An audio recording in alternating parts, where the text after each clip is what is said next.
Hi everybody, welcome back to my channel where I'm doing the blind read of The Eyes in the Impossible by Dave Eggers for the American Cancer Society's August readathon. Description in the links to donate below. Yeah, all the things. You know how this goes. You've been following me for a month. Yes. We are in the height of the action now, ladies and gentlemen, boys and girls. We got the bison out of the enclosure. We're trying to get them to the goats so that they can get on the boat, so that they can be freed. And then Johannes will be the keeper of the equilibrium, making sure everybody on the island is safe. No pressure. Whee! All right, let's see. Chapter 34. We emerged from the densest part of the forest, and now we could see the windmill's silhouette, black against the sky of deepest blue. I smell the ocean, Freya said. Wait till you see it, I said. I'm here, a breathless voice said. Helene? I asked. Of course it's Helene, she said. She now emerged from the darkness and looked over my shoulder, up to the eyes of Freya. Ma'am, she said. Hello, Helene. Freya said, I am Freya. This is Meredith, and this is Samuel. Hello, hello, Helene said, giving them each a quick bow. And just then my chest ached, thinking in mere minutes I would have to say goodbye to Helene. She really was one of my favorite creatures, a thing of rare grace and radical kindness. Are you feeling ready? She asked the bison. I think so, Freya said, but she did not sound ready, and Meredith and Samuel said nothing. I could not see them well, but there was something new coming from them, some shaky pheromone that told me that they were tense at best and at worst terrified. Follow me, Helene said, and we followed her down through the ice plants and toward what had been the field of tulips, and then from the tulips emerged a sea of goats. They had been sleeping, it seemed, and now they rose up, one by one, until we were surrounded by them. They were already assessing whether or not they could do what they had been asked to do to surround and hide these mighty bison. Helene, this is crazy, said one. Look at me. This goat, whose name was Theo, stood next to Freya, showing just how tiny he was in her shadow. She's huge, he said, looking up at Freya. No offense. The sky was beginning to shed its night's cloak. None taken, Freya said, and I could see her eyes and in her eyes an exhausted sadness. Meredith and Samuel were looking around them as the goats converged from all sides, and though they smiled politely, they did not seem to be embracing the moment. It did not it did not seem to believe the plan could work. And for a moment, Helene faltered too. I saw something in her eyes, something uncertain, something like fear. Today, I whispered to her. She lifted her chin. Today, she said to the goats assembled. Today we do something important, I whispered, and she glanced at me. Now her eyes were bright and sure. Today we do something new, something important, and something very risky, she roared in a bell clear voice. Everyone around, the goats, the bison, me, was instantly locked into attention. It will take total commitment, total belief, she said, louder now. It was as if she had taken the wind from the ocean, had eaten the clouds from the sky. It will take everything we have. I was so moved by her commanding tone, by her utter resolve, that I found myself wanting for it all to begin immediately. Now we act, she said. I tapped my paw on the ground in a way I hoped she would read as gently impatient. What if the escape of the bison was hampered by someone making endless speeches about the escape of the bison? How long would we wait to begin? Not long. Just then, far away, a whistle sounded. It was a human whistle, the kind made when they put their fingers in their mouths. It's an impressive trick, one very few humans can do on their own, with their own flesh, without their machines. That's the goat herd, Helene said. Until that point, I hadn't heard of any goat herd.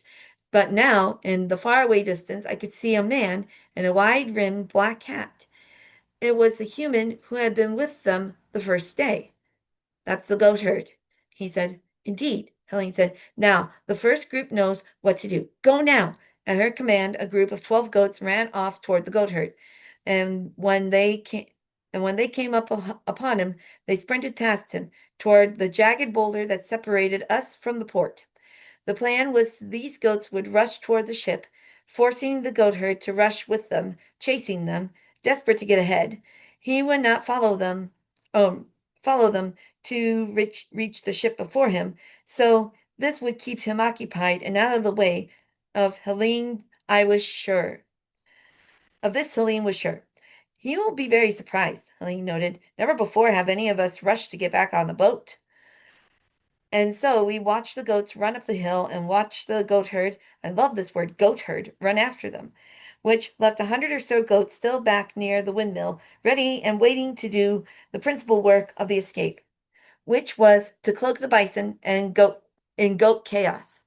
It was this was everything really, the heart of the plan, the part that had to work lest all be in vain. Ready? Helene asked the bison. There was a long pause, a terribly long pause ensued. None of the bison said anything. Finally, Freya nodded. Yes, she said, and Meredith and Samuel nodded too, though they seemed less certain than Freya. Go!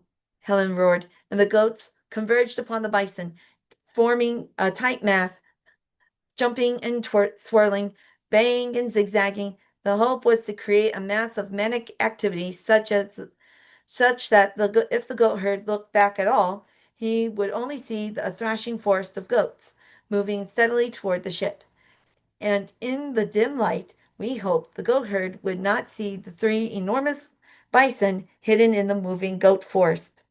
Besides, it was not so far. The massive goats and bison only had to get over the dunes and then onto the flat stretch of beach, a distance I could travel in seconds, and then up the promontory and finally down onto the ship. Oh, what? That's all? Give me a break. And now we were moving. We were quickly to the dunes, and between the dark and the distraction of the goat herd, all was good. We were simply inland, an inland wave of fur and hair and legs. No one could tell a bison from a dog from a goat in that light among those dunes. Dunes can be pretty big. We were moving steadily, the bison trudging among the frantic goats, keeping their heads low, and I was circling, weaving in and out of the mass, assessing how it looked from outside.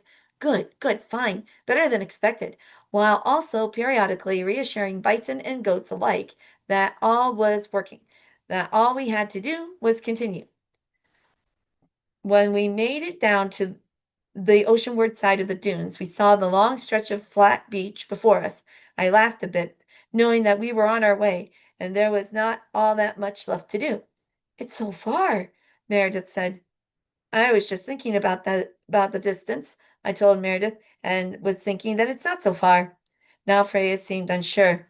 It really is a greater distance than I anticipated, she said, and that boulder, it's high and so rocky. This trepidation in her voice, it was hard for me to hear. We need to go faster, Helene said. This was confirmed seconds later when a heavy thump of wings filled the air. I knew it was Yolanda. Time short, she yelled. There's time short. She explained that the raccoons have only been able to hold off the khaki humans for a short while after we had left. Apparently, some new humans came with lights and nets and darts and the threat of guns, and the raccoons had understandably cleared out. The humans had then entered the bison enclosure, suspicious about the bison being bison. In the light, the horses did not look so much like bison, Yolanda explained. So as soon as the humans came near, the horses bolted. They bolted and jumped and went nuts.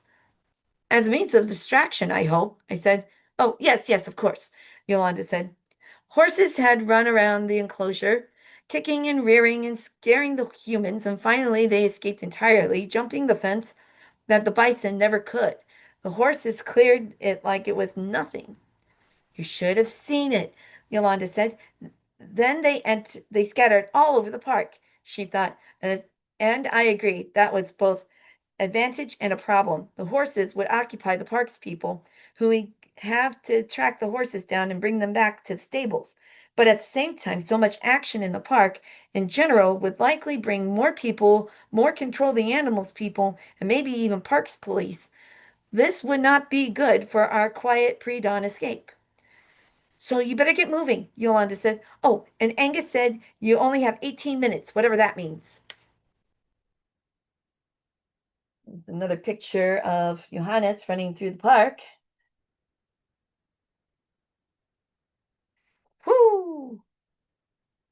Intense.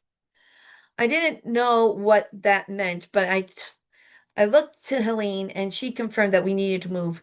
We had to get the bison into the belly of the ship without anyone noticing. Only if no one suspected anything odd would the ship be allowed to leave on schedule. Even if everyone in the park knew the bison were missing, and surely they knew by now, no one could know that they had gone to the ship.